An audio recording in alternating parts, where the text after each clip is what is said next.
If you were to only listen to traditional news media, the economy is in pretty good shape and getting better. That's if you can ferret out the real-world news from the popular culture fluff. The truth is that the world economically is not okay. But the herd remains medicated by world sporting events and gizmos so as to not pay it too much attention. Most of the blame can be laid at the feet of central bankers, who collectively have manipulated the economy to the point that we've got the largest debt bubble in history to contend with, and it's very close to bursting. And they know it. But they think they're smarter than the markets. They think that they can spend their way out of this extraordinary mess that they themselves have created. And the numbers are staggering. Below, you'll find links to a whole whack of zeros that have only increased since the markets topped in 2007. In fact, investors are even more leveraged than they were then. The debt is far larger and just keeps growing. Market optimism is at an all-time high, along with stock market valuations. Interest rates are artificially low, only exacerbating the problem. The U.S. Fed keeps fueling the fire.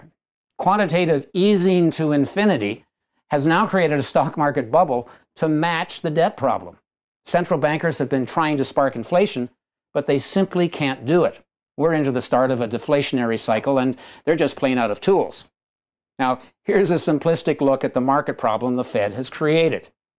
They buy bad mortgage-backed securities left over from the housing bubble that they created. They buy them with magically produced fiat currency. They buy them from the banks, who get the money.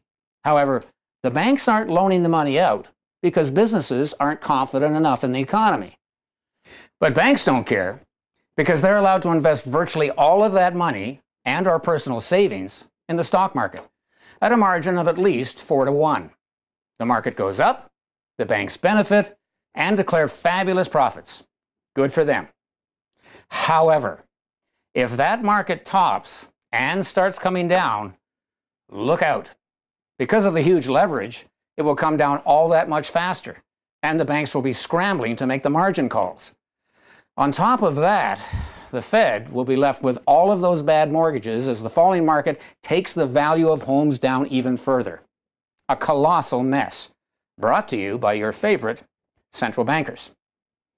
It doesn't take a whole bunch of smarts to figure out that we've got a gigantic problem on our hands with no simple solution. So my question, are you smarter than a central banker? I sure hope so.